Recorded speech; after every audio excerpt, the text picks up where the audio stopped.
Sometimes in the silence of the night, I ask myself, were my sacrifices ever truly seen? Or did they vanish into the air like snow melting into the Kanawha River? My name is Edith Martin. I am 72 years old now, born and raised in Charleston, West Virginia, and this town has been both my cradle and my battlefield. When people see me now, they see an old woman with wrinkled hands and a tired back. But what they cannot see are the miles I've walked in broken shoes, the nights I've gone hungry, the tears I've swallowed while pretending to smile for my child. Behind every grey hair lies a story, and tonight, I want to tell you mine. Thank you for sitting with me, for lending me your ears, for allowing me to share a truth that has weighed on my chest for far too long. I was 21 when my husband, Harold, left. He wasn't cruel in the way men sometimes are. He wasn't a drinker, nor did he raise his hand at me. No, Harold's cruelty was quieter, sharper. He simply packed his bag one morning, kissed our daughter Layla on the forehead, and said, "Edith, you'll manage. You're strong." Then he walked out the door and disappeared into the noise of the world. I never saw him again. That day, something in me cracked, but I couldn't afford to let it break. I had a little girl clinging to my skirt, looking up at me with wide, frightened eyes. She was only 3. "Mama, is Daddy coming back?" she asked. I bent down, cupped her face, and lied with a shaking smile. "Of course, baby. He just went to find us a better life." But inside, I knew the truth. We had been abandoned. Charleston in the 70s wasn't an easy place for a single mother. Work was scarce, especially for a woman without a college degree. My parents had been coal miners, salt of the earth folks, and they taught me one lesson that stayed with me. Child, this world doesn't owe you a dime. If you want to survive, you best roll up your sleeves and earn it. So, I rolled up my sleeves by day. I cleaned houses in the wealthier parts of townhomes that smelled of lemon polish and money, where women wore pearls even when they stayed in their kitchens. By night, I washed dishes at a diner by the highway, the kind of place where truckers came in with heavy boots and heavier hearts. Sometimes, when business was slow, the cook would slide me a leftover plate of meatloaf or pie. I'd wrap it up carefully in foil, carry it home, and watch Layla eat with both hands, her little cheeks stuffed full. I often went to bed hungry, but my stomach didn't ache as much as my heart swelled, seeing her fed and smiling. There were winters when the pipes froze and summers when the fan broke. I remember one night in particular during a snowstorm. Our little heater had given up, and the cold crept into every corner of our apartment. Layla was shivering under thin blankets. I gathered every coat, scarf, and sheet I could find, piled them on top of her, and then I wrapped my arms around her all night. She whispered, teeth chattering, "Mama, you're warm like the sun." That night, I cried silently into her hair. I thought, if I can be her son, then I'll burn myself out if I have to. Every mother has her sayings, little truths she repeats until they're etched into her child's bones. Mine was this: you don't measure wealth in dollars, baby. You measure it in love. And though we didn't have much else, love was something I could give her endlessly. Layla grew fast. She was bright, ambitious, and always reaching higher than I thought possible. When she got into a decent high school across town, I worked extra shifts to pay for the bus fare. When she wanted new books, I'd scour thrift stores and library sales. Once, I remember, she came home crying because the other girls teased her for wearing the same shoes too long. I took my wedding ring, the only thing Harold had left behind, and pawned it. With that money, I bought her a new pair of shoes. She looked at them like they were made of diamonds. I told myself, this is what motherhood is, turning your own pain into your child's comfort. Charleston, folk have a saying, you can't keep the rain from falling, but you can build a roof that doesn't leak. That was how I lived. The rain of poverty kept falling, but I tried to patch every leak with hard work, with sacrifice, with whatever strength I could muster. There were nights when I sat by the window after Layla had gone to bed, staring out at the street lamps glowing dimly through the fog. I would whisper to myself, hold on, Edith. One day, all this struggle will mean something.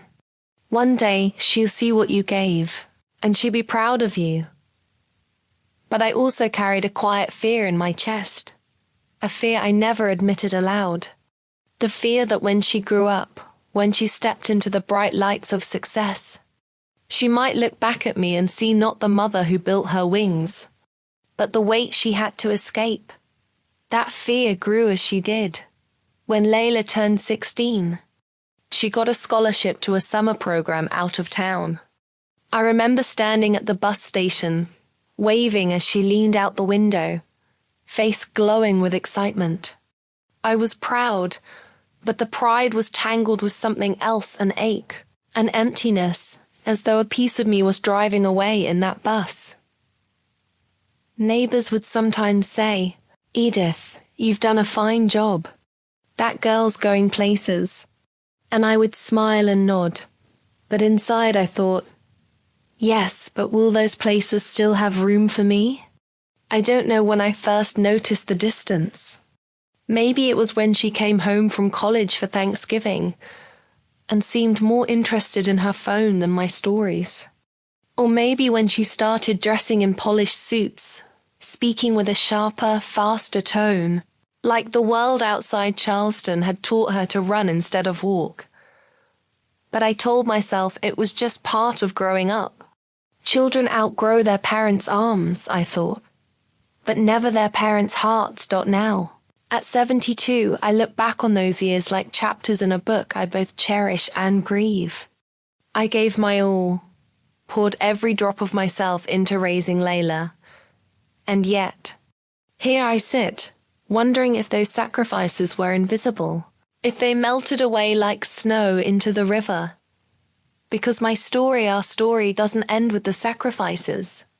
It takes a turn I never imagined, and that turn is what I must tell you next. You know, folks always say success is sweet, but they never tell you how bitter it tastes when it takes your child further from you. With every step forward, Layla was my pride. From the moment she set foot in college, she soared. She was the first in our family to make it that far. When she got that acceptance letter, I held it in my hands like it was a golden ticket from heaven. Mama, I'm going to West Virginia University, she shouted, eyes glowing. I clapped and laughed and hugged her, though inside my heart trembled. I knew college meant she would be gone more, and the little girl who used to cling to my skirt would be walking a path I couldn't follow. I told myself this is what every mother works for, to see her child rise higher, live better. And oh, how I worked for it. I took on more shifts, scrubbed floors until my knees burned, so that she could start her new life without feeling the shame of poverty. The day I dropped her off at the dorms, I carried her suitcase up 3 flights of stairs. I remember looking around at the other parents' men in pressed shirts, women with manicured nails, driving shiny cars. I felt so small among them, standing there in my faded dress, sweat dampening my brow. But I straightened my back and told myself, you belong here because your daughter belongs here. Layla hugged me quickly, already distracted by the friends she was making. I kissed her forehead and whispered, remember, baby, don't let the world change your heart. She nodded. though I don't think she was listening. That drive home was the loneliest road I've ever taken. The mountains stood tall around me, but I felt smaller than I'd ever been at first. She called often. Little things. Mama, guess what grade I got? Or Mama, do you know how to make chili without burning it? Her voice filled my evenings, and I felt close to her even across the miles. But slowly, the calls grew shorter, then fewer. Then weeks passed without a word. I'd sit by the phone, staring at it, willing it to ring. Sometimes I'd even pick it up just to make sure the line wasn't dead. One Thanksgiving, she came home with a boy. His name was Ryan, tall and clean-cut, the kind of young man you'd see in a magazine. They both looked so polished, so different. They laughed at jokes I didn't understand and spoke about people I never met. I cooked all day, made her favorite sweet potato casserole, but she hardly touched it. She said she was trying to eat healthier. I smiled, but my chest ached later that night. I overheard her whisper to him in the kitchen. Don't mind my mama. She means well, but she's, old-fashioned. Old-fashioned. That word stung more than she could imagine. Because old-fashioned, to me, was another way of saying outdated. Left behind. Not good enough for the new world she was building. Still, I kept showing up for her. I drove hours to watch her graduate. I clapped until my hands were sore when she walked across that stage in her cap and gown. That's my girl. I shouted, tears streaming down my face. But when she posed for pictures, she stood with her friends, her professors, her boyfriend. She didn't ask me to join until the very end. And even then, it was one quick snap, like an afterthought. After college, she moved to Charleston for a short time, then to another city, chasing job offers and brighter lights. Each move carried her further away, not just in miles, but in spirit. She landed a good position at a healthcare company. Before long, she was an executive with a salary I couldn't even imagine. She bought nice clothes, drove a new car, rented an apartment with glass windows overlooking the city skyline. I should have been proud. And I was. But pride can live side by side with sorrow. And that sorrow came from the silence that grew between us. She stopped visiting home as often. Holidays became phone calls. Birthdays turned into text messages. Sorry, Mama. I'm so busy. But I love you. She'd write.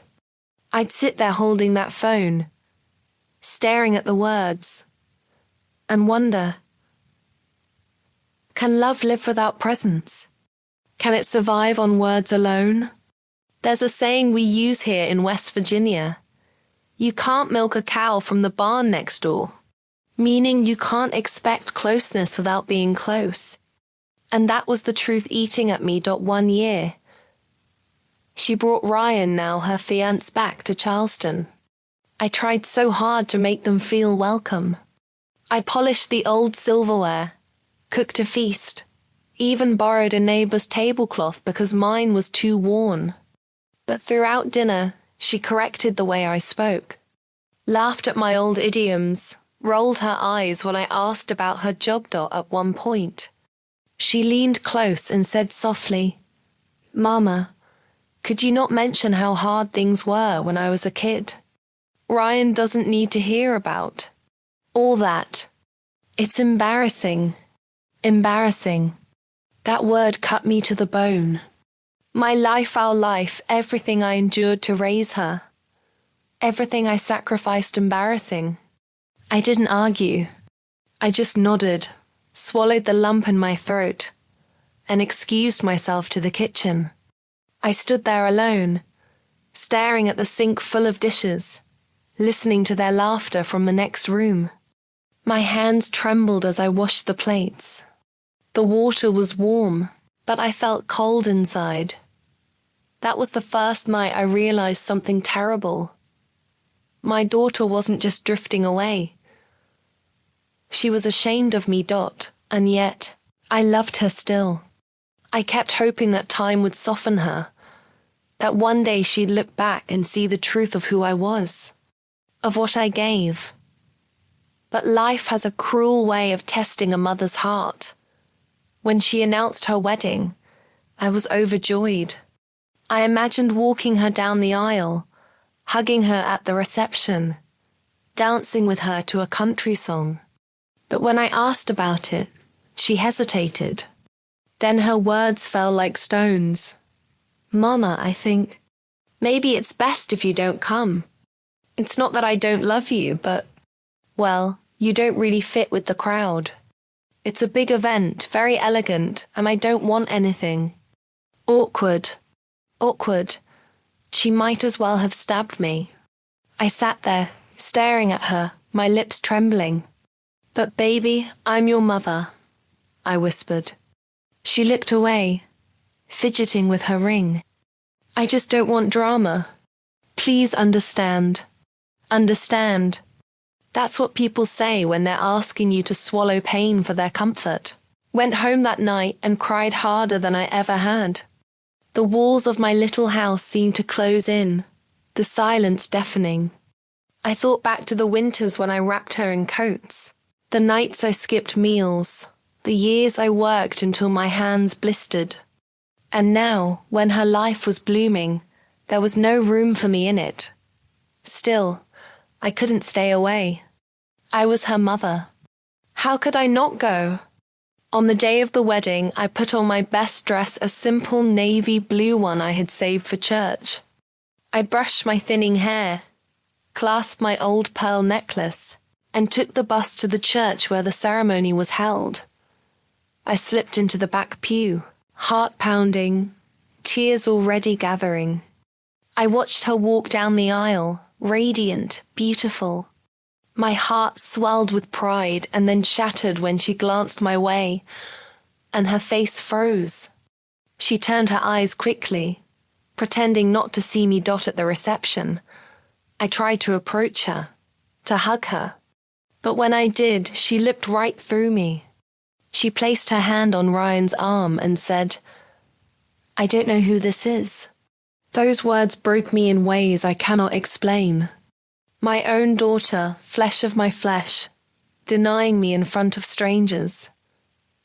I left quietly, without a scene. The music and laughter faded as I walked out into the cool night. The stars above Charleston glittered cold and distant, and I felt smaller than ever before. When I got home, I wrote her a letter. I poured every ounce of my heart into it, my love, my pain, my disappointment. I told her she had hurt me more deeply than anyone else ever could. I told her that no matter what, I was still her mother, and that love doesn't vanish just because someone pretends not to see it. I sent that letter. Weeks passed, then months. No reply. 2 years went by. Every day I checked the mailbox. Every day I hoped for a call. None came. And now, here I am, 72 years old, living in Charleston still. The house is quiet. Too quiet. Sometimes I wonder if I raised her wrong, if I gave too much, if my sacrifices blinded her to the truth. Or maybe success has a way of erasing the past, of making people forget where they came from. But I remember every night, every tear, every prayer. And though my daughter may have turned away, my story isn't over yet, because there are lessons still to tell, and truths that time has not erased. And that, my friend, is what I'll share with you next. Asterisk, you'd think, after a wound like that, the heart would stop beating for the one who caused it. But no, when it comes to mothers and their children, the heart keeps pumping love even when it's bleeding. After the wedding, silence became my only companion. The phone never rang. The mailbox stayed empty. Each day stretched long and lonesome, like the winding roads of West Virginia on a winter night. Sometimes I'd sit on the porch and rock myself in the chair, eyes fixed on the horizon, as if she might appear, walking up the hill like she used to when she was little. But she never came at church.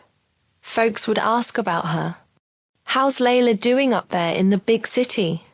They'd say, and I'd smile, nod, answer with pride, "Oh, she's doing real well, moving up in the world." What else could I say? That my daughter had turned her back on me? No, I carried my shame in silence. A mother's pride will protect her child, even when the child offers no protection in return. The nights were the hardest. I'd lay awake, replaying memories, her tiny hands tugging at my apron, her giggles filling the room, her cries in the middle of the night when storms rattled the windows. I'd think, how can a bond so deep just vanish? But then I'd remind myself, bonds don't vanish. People just choose to forget them. 2 years passed like that. 2 long, hollow years. And I realized something one morning as I poured myself a cup of coffee.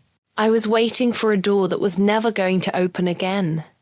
My daughter had chosen her world, and there was no place for me in it. That realization broke me, but it also freed me.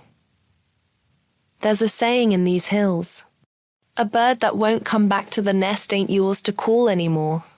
As cruel as it sounds, I had to accept it. I could keep breaking myself against her silence, or I could choose dignity. So I made a decision. I packed a small bag, just the essentials, some clothes, a Bible worn thin from years of prayers, and the photograph of her when she was 5, grinning with 2 missing teeth. Then I walked through the rooms of my little house one last time. My fingers traced the walls, the door frames, the table where we once shared meals. It felt like saying goodbye not just to a place, but to the life I had built for her. I called a neighbor to drive me to a facility, just outside Charleston, a home for women like me. Women forgotten by their families, women who once carried the world on their shoulders, and now carried only the weight of memories. The day I arrived, I expected sorrow to swallow me whole, but instead, I felt a strange peace. The halls were filled with quiet voices, the shuffle of slippers, the smell of soup cooking in the kitchen. And for the first time in years, I didn't feel alone in my pain. There were women there with stories like mine. One had raised 3 sons, all doctors now, but none had visited her in years. Another had worked 2 jobs to put her daughter through school, only for the girl to move to another state and never look back. We shared our stories in whispers at night, like children telling secrets. And slowly I realized, my tragedy wasn't just mine. It was the tragedy of so many mothers. Still, every morning I'd wake up hoping, just a sliver of hope, that Layla might walk through those doors. I'd sit by the window, watching cars pull in, my heart leaping with each one, only to sink again when strangers stepped out. That hope never died. Though it starved inside me. In time, I stopped waiting.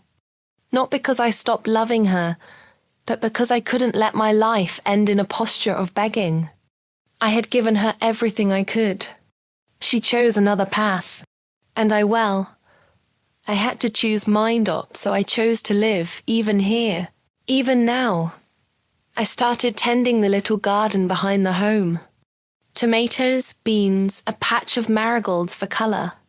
My hands, though wrinkled and stiff, remembered the work. Digging into the soil, feeling the earth. There was something healing in it. Life still grew, even when hearts broke. I began writing letters. Not to Layla anymore, no. I'd written enough unanswered words. These letters were to myself, to remind me of what I had endured, of what I had learned. Some days I'd write about the sacrifices of motherhood. Other days about the small joys, like the way morning light feels when it spills over the mountains. Or how a simple bowl of chicken soup can taste like heaven when shared with someone who understands loneliness. I wrote these words because I knew one thing. My life, with all its pain and beauty, carried lessons worth leaving behind. And here's what I've learned. Child lessons carved deep by time and tears. Love, real love, doesn't always get returned. That's the hardest truth.